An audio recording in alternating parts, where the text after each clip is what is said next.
Welcome to another match preview where we look ahead to our first return fixture of the season with the Stones hosting lowly St Albans. So before we look ahead to the Saints' arrival, a couple more November games to quickly chat about. One quicker than the other obviously, because we had that washout in Wiltshire at Salisbury, which keeps the away unbeaten league run going, by default at least. To that midweek win at home, Joe, against Eastbourne. Big win, at top of the table side, proper tonic, and that gap closing on the playoff spots. Yeah, exactly, and that's what we've been looking for all season, isn't it? You look for those big teams in the league. You want to try and start a run off by beating those, putting at least a good performance in. I think we've done that throughout the season, put quite a few good performances in, but the results not always been there. And by all accounts, had a fantastic game last night. Yeah. All over them. So yeah, and it's nice to see as well we're scoring goals from different areas of the field, not just the usual suspects of Temi Aweka and Aaron Blair, although he did get on the score sheet today. Indeed. So more Stones squad news to bring you with some players who haven't featured heavily in recent weeks for one reason or another. We had an update from Smudge earlier this week stating that Rafe Brown and Jordan Higgs are back training. Harry Cipriano should be back early in the new year, while Tate Trusty should be back just before Christmas. So we've had a testing time in November, but hopefully that squad depth is really going to show in the second half of this season, Joe. Yeah, that's it, Sean. And we've seen already the squad depth proving quite beneficial. Bivesh, not always a guaranteed starter, but now getting a few more starts and coming up with the goals of late as well. And obviously we saw the likes of Tate proving really, really important to the side just before his injury. So hopefully he can have that impact when he comes back. I think the same goes for the others as well. So to St Albans then, and the signings they've had since we last played them on opening day, and there've been quite a few, so brace yourselves. Young goalkeeper Josh Blunkell was previously part of AFC Sudbury's famous recent FA Cup run. Centre-back Udoka Chima began his career at the Burnley Academy and has played in Canada, Luxembourg as well as Worthing, so all far-flung destinations. Tafari Moore is a defender who rejoined a week after we last met. He was part of the England under-17 squad that won the under-17 Euros a decade ago.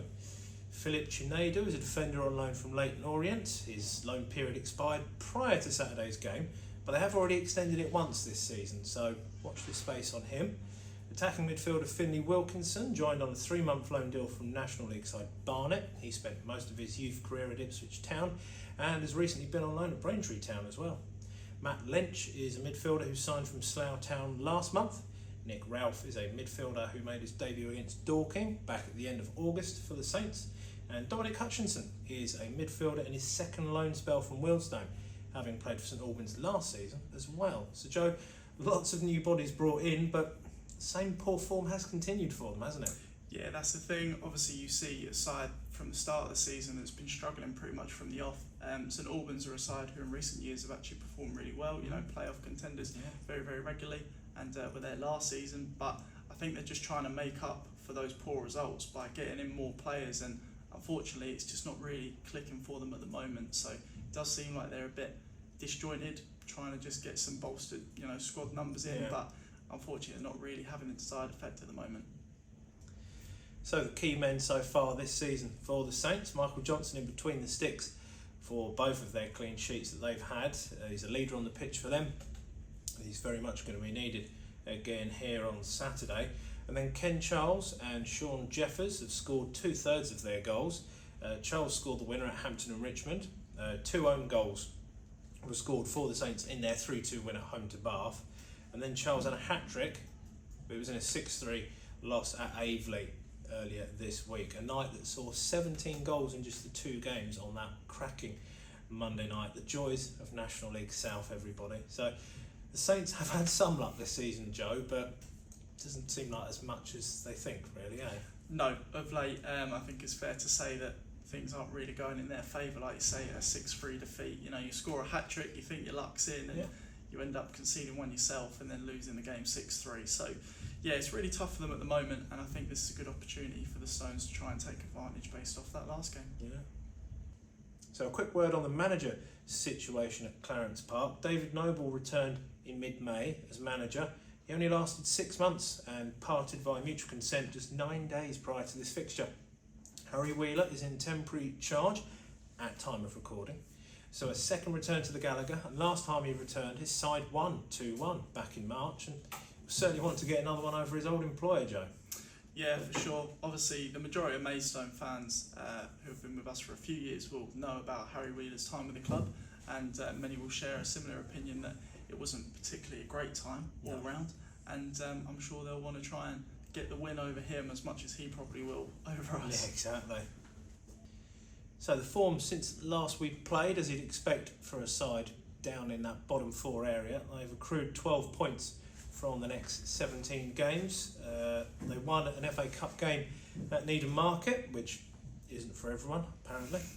But like us, they're also out of both main cups this season, and their most recent league game we've alluded to earlier was a 6-3 hammering at Aveley, a massive 6-pointer down the bottom there, which they lost. So Divesh did say on Tuesday, Joe, that the Saints would likely be a wounded animal, but the Stones should be confident, exploiting some of those vulnerabilities back there. Yeah, well, like you say, Sean, coming off the back of a 6-3 defeat and a pretty poor run of form generally throughout the season so far, find themselves right down the bottom of the table. You'd expect, Solwanjo Smith as the latest incoming attacker to the side to perhaps pick up a goal or two if he does feature, and of course Aaron Blair's still in goal scoring form, so you like to think the Stones could still take advantage. Now, if you can't remember all of the players from the last meeting, then why not head back to our first ever preview video and podcast of this season for more information on Saturday's opponents. The links to the video and the podcast are both in the description below.